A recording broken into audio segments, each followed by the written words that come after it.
Halo, kembali lagi berjumpa dengan saya. Nah, kali ini saya akan membahas materi tentang matrik. Nah, sebelum ke pembahasan, jangan lupa subscribe dan like video saya agar saya lebih bersemangat lagi. Oke, baik, saya akan lanjutkan dengan materi matriks di kelas 11 ya. Nah, sebelum kita mengetahui apa itu matrik, ini kita akan apa sih penggunaan atau manfaat matrik ya. Pemanfaatan matrik antara lain pada bidang keamanan komputer serta untuk pemrograman yang membutuhkan array komputer. Nah, oleh sebab itu kita menggunakan beragam operasi matrik untuk membuat program komputer ya. Jadi para sobatku sekalian, untuk menjadi seorang programmer atau masuk jurusan teknik informatika akan sering banget menjumpai materi matrik ini. Nah, ya teman-teman. Oke, kita lihat definisi dari matrik. Nah, matrik ini adalah susunan bilangan-bilangan berbentuk persegi panjang yang diatur dalam baris dan kolom dengan dibatasi kurung. Ya, kurung ini bisa kurung siku-siku, bisa kurung kurawal. Ya. Nah, itu aturan dalam penulisan matrik. Nah, ordo sendiri itu adalah banyaknya baris dan banyaknya juga kolom dari suatu matrik. Nah, oke. Baik, kita lihat ini adalah bentuk dari matriknya ya. Ini ada A1.1, A12, A13, kemudian A21, A22, A23, A3.1, A32 dan A33 ya.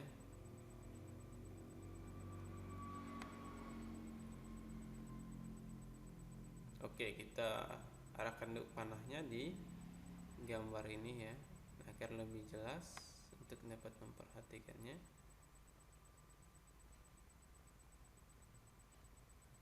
Nah, tadi bahwa kita kembali ke definisi kembali ya. Matrik ini bentuk matrik A11, artinya baris ke-1 kolom ke-1 atau baris pertama kolom pertama ya. Lihat yang vertikal itu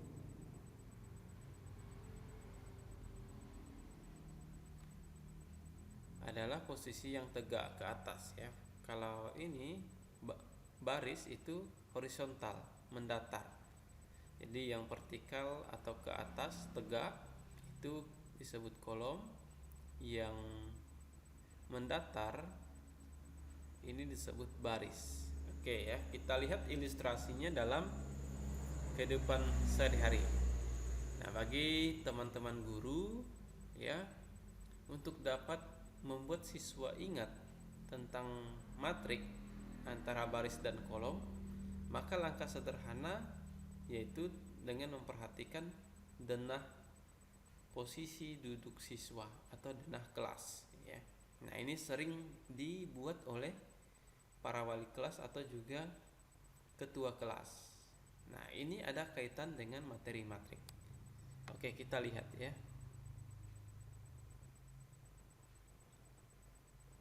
Nah, untuk dapat mempermudah. Nah, ini adalah denah kelas atau posisi duduk ya. Yang baris 2, ketiga, keempat ini baris kolom pertama, kedua, ketiga dan keempat. Nah, jadi yang tegak itu disebut kolom, yang mendatar itu disebut baris. Nah, itu langkah sederhana mengingatnya. Jadi bagaimana nanti pada tahap selanjutnya?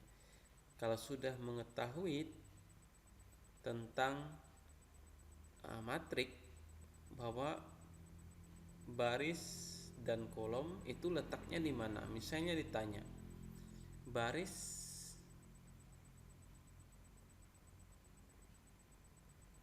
misalnya tentukan A13.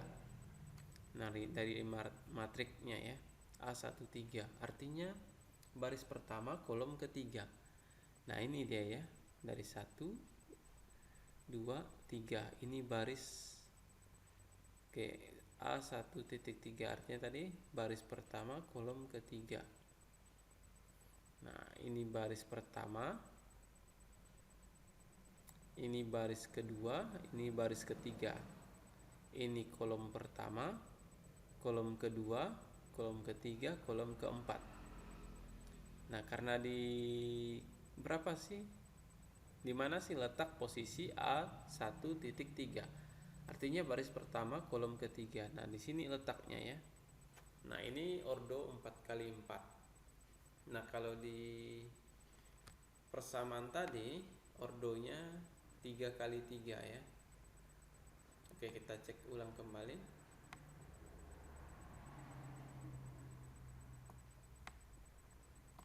Nah, ini dia A11, A12, A13. A11 itu tadi artinya baris pertama kolom pertama. A12 artinya baris pertama kolom kedua. A13 juga determinan matrik, transpos matrik, atau kesamaan dua matrik. Nah, langkah dasarnya adalah bahwa harus mengetahui posisi baris dan juga posisi kolom. Itu yang terpenting ya. Nah, kita kembali ke ini tadi.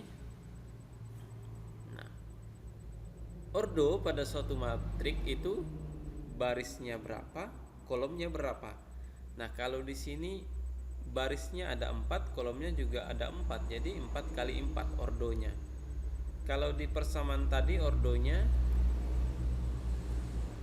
ini barisnya ada 3, kolomnya juga ada 3. Artinya barisnya sebanyak 3, kolomnya juga sebanyak 3. Nah, dasar-dasar inilah yang perlu dipahami. Nah, dengan selain dari denah kelas atau tempat posisi duduk siswa, bisa juga lapak, tempat parkir. Nah, itu ada kaitannya dengan matrik dalam kehidupan sehari-hari.